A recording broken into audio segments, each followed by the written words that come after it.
various stories. So yeah, and a part of history as well. So I like history. So there's a part of history as well in these.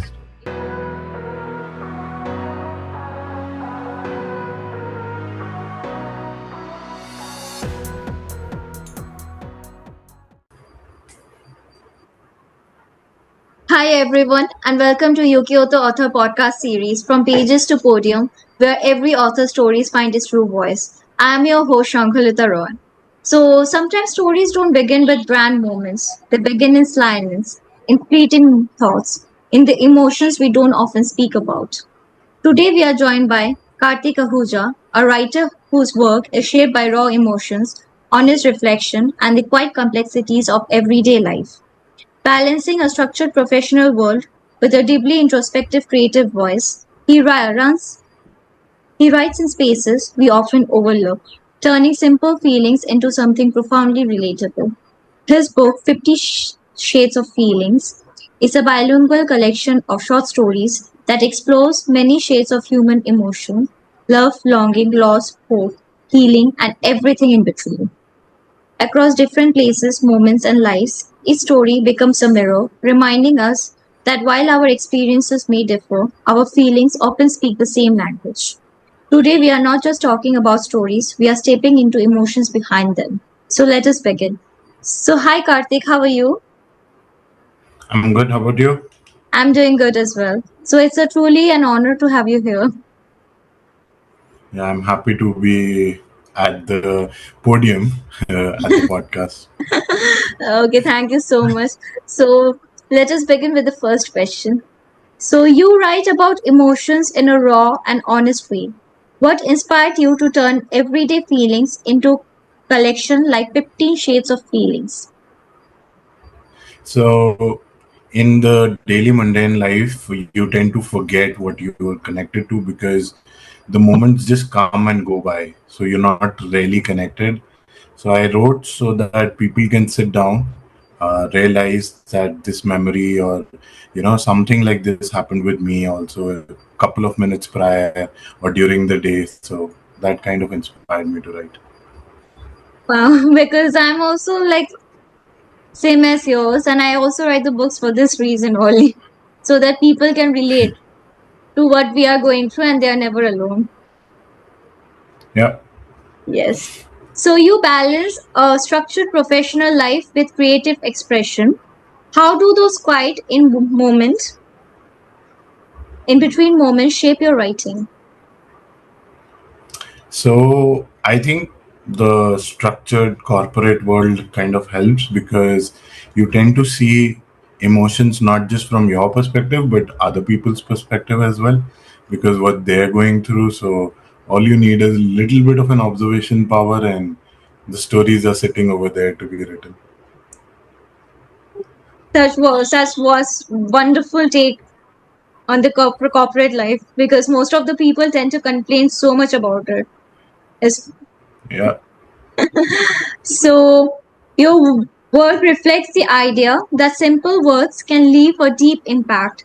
How do you decide what to say and what to leave unsaid? I'm a person who doesn't really like the fact that I have to go to a dictionary and find the meaning of a word to really connect the emotion. So I try to write very simple words. So that's just me. That's my natural outcome of writing those words, so that people can also they don't have to rush for a dictionary. That's a really smart one, and I think we are on the same plane as well in this regard. So, out of the 15 emotions explored in your book, was there one that felt the most personal or difficult for you to write? Yes, there is a story about you know it's about corporate, so that was the most difficult one. Every story is difficult because there is part of you lingering in those stories, right? So Yeah, that is where it really becomes difficult to start off is easy, but to end the stories is always difficult because you're leaving some part of you in those stories. I understand. I completely understand what you are saying. And I think many of the authors out there can relate. Yeah, that's good that people can, because at the end of the day, it goes out, people read, they enjoy, but there's part of us which is still there. So Yes, I completely understand. So, your book is bilingual, which adds another layer to the storytelling. How does language influence the way emotions are expressed and felt? so some emotions are very good in English, they're subtle, and you tend to just easily give the message out. Some emotions are very, very spicy in Hindi. So I thought, let me just try to bring both of them together and see how does it come out. It is more of an experiment for you. Yeah, kind of. And I hope that also adds to the fact that people can pick the book based on their language choice also, because some people will always have a choice for Hindi, others will always have a choice for English. Yeah, that's true. That's true. So your stories span different settings and experiences, yet feel universally relatable.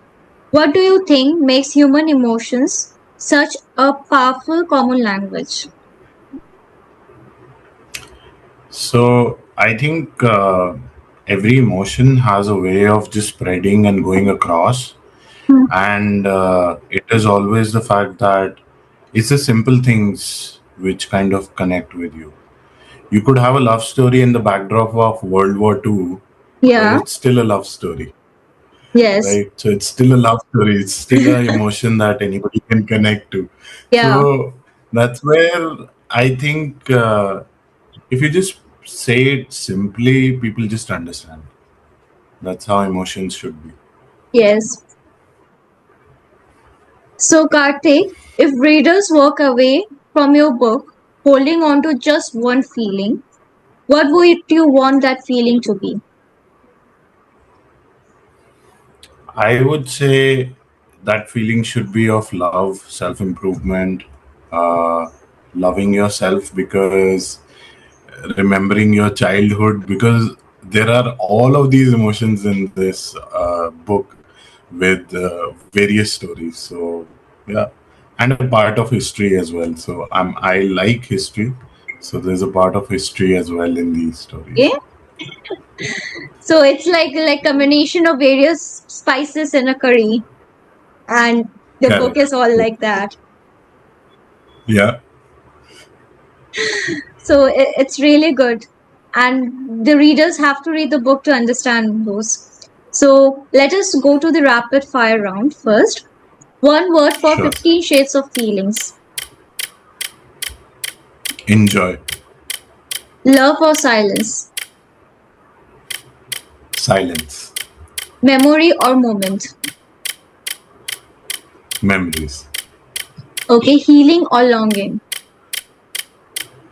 Healing. So, thank you so much for joining with us today. It was wonderful learning about your journey and your book. Listeners, you can find his book on Amazon and Flipkart, and stay tuned for more conversations with Ukiyoto authors. Thank you so much for listening, and thank you so much, Kartik, for joining once again. Thank you so much for having me. Yeah, you're welcome. Thank you. Welcome.